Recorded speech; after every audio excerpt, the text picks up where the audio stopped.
naye teri kintu kibonyaabonyeza nsi eno ate nga ddiini. Kubanga abantu abasinga obungi eddiini kye kintu ekyasooka okubalema okutegeera. Bw'osoma eddiini zonna zirina engeri gye zaagala okufaananamu, nga zikwatagana n'okwagala, okuyambagana, okuteekawo enkolagana. Kuba bw'osoma mu Quran n'osoma Surat al-Bakara n'osoma ku bbanja, Surat al-Bakara ekulaga nti omusiraamu yali tayagala alumye muntu mulala gwe yeewozeeko. Kyova olaba Quran egamba omusiraamu nti bw'oba gwe weewoze, gw'obeera owandiika n'endagaano, gwe kennyini we implicating, gw'oba owandiika nti weewoze emitwalo 2, gw'obeera owandiika nti egyo 2 ojja kugisasula mu myaka mu myezi 4. Quran ekyo kye yali eyagala, n'egamba n'okugamba nti ng'olina ne b'oleese nga balaba, mufuneeyo abasajja 2 babeere nga weebali ng'owandiika. Olaba nti eddiini eyo kye yali enoonya abantu baleme kweteekako bulumi, oli aleme lumya munne. Mu Bukristaayo ng'amateeka mangi, omusajja najja n'aga nti agakendeezezza gavudde mu 10 gafuusa 2, naye ng'emu ku 2 kwaga 2 yagalanga mulirwanaawo nga naawe bwe weeyagala. Tusomye Bayibuli eno okugimalako nga twebuuza mulirwana ki? Mulirwanawo musamize, mulirwanawo musiraamu, mulirwanawo muyindi, mulirwanawo mukyoli, mulirwanawo mu orthodox. Naye ffe bwe tujja nga tuli Bakristaayo, oli n'agamba nti eryo ssabo tompeereza basamize, oyo musiraamu tombuulira basiraamu, oyo mukatuliki ffe wano tuli balokole. Wavudde dda mu Bukristaayo. Tosembereranga nakubu. Omusajja yagambye yeyo verse, love your neighbor. Love your neighbor as you love your neighbor. Neighbor chi? Omubbi, omutemu, kati eddiini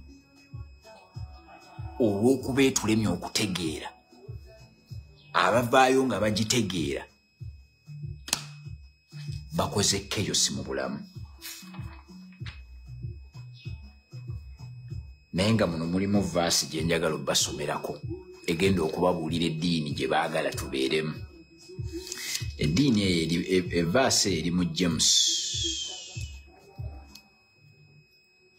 eri mu James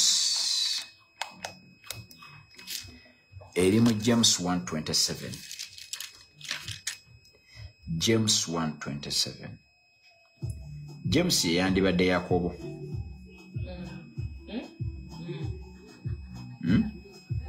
I think so. James ye yandibadde Yakobo. James ye Yakobo. James ye Yakobo. Naye njagala osome James 1:27. James 1:27. Kanji noonye wano njikusomere olabe kye baagala tubeere. 1:27.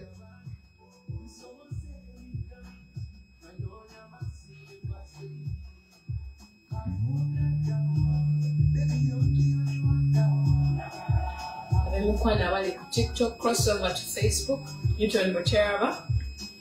/ House of Wealth. Erichida. Erichi page. Newton Mutera / House of Wealth. Ja kukebera ndabe James 127. So kukebera awo ndabe. 127. James 127.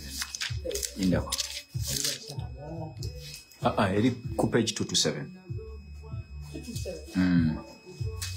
Genda awo maaso katono nga wakava ku Samwiri.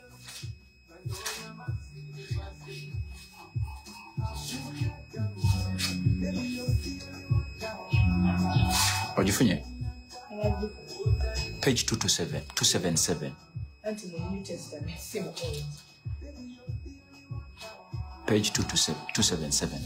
James 127 nga webagikebera egamba nti ojifunye eyandibadde eddiini eri pure ngeri undefiled ye eddiini ey'okugenda okukyalira bamulekwa ne bannamwandu. 127 kankulabe kyegamba 127.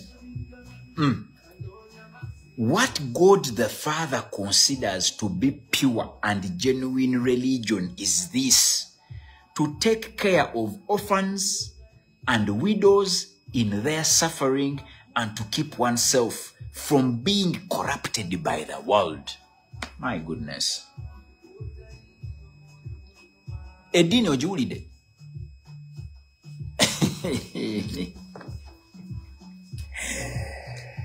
Aha. Edini ojiwulide. Owulidde eddiini entuufu si Busiraamu, si Bukristaayo, si bu Orthodoxy, si Bukatuliki. Eddiini entuufu kukyalira bamulekwa na bannamwandu okubayamba mu kubonaabona kwabwe naawe okwewala embeera y'ensi eno etwonoonye n'olabanga bali basiyazi naawe n'ogaako ofuuke musiyazi, bali batemu naye n'ofuuka mutemu, bali waawe omuzi naye n'ofuuka kwega ng'olina by'oli mu kuyiga nga biva mu nsi. Ekyo nina kye nnyinza okyogerako. Nina ano omuwala wange gwe bayita Mercedes, alina omwana gw'asoma naye mukwano gwe bali mu neighborhood yaffe naye bo Basiraamu. Naye abaana baffe mu buto bwabwe beeyagala nti owaffe ayimirira wano ku balkone n'ayita Oweeri, n'Oweeri n'ayimirira ku balkone ng'abaana ne boogera mujje ewaffe, nabo ne baga mujje ewaffe, ne tubata ne bagenda ne bazannya, nabali ne bajja ne bazannya, ne mu kibiina batuula wamu. Naye abaana abo, eno famire yaffe ey'Obukristaayo ne famire yaabwe ey'oli mukwano gw'Abasiraamu, bo ng'abaana omulimu gwabwe kweyagala. Paka ffe abazadde lwe tulitandika okuleeta obujjega bwaffe n'obusiru bwaffe, tutandika obbapakira ebigambo mu mitwe nga tubannyonnyola Omusiraamu yaani, Omukatuliki yaani, Omukristaayo yaani. Batandika okwenyigira, batandika okwerwana, naye nga bwe babadde mu innocent disposition, babadde n'omukwano n'okwagalana nga bagenda mu maaso.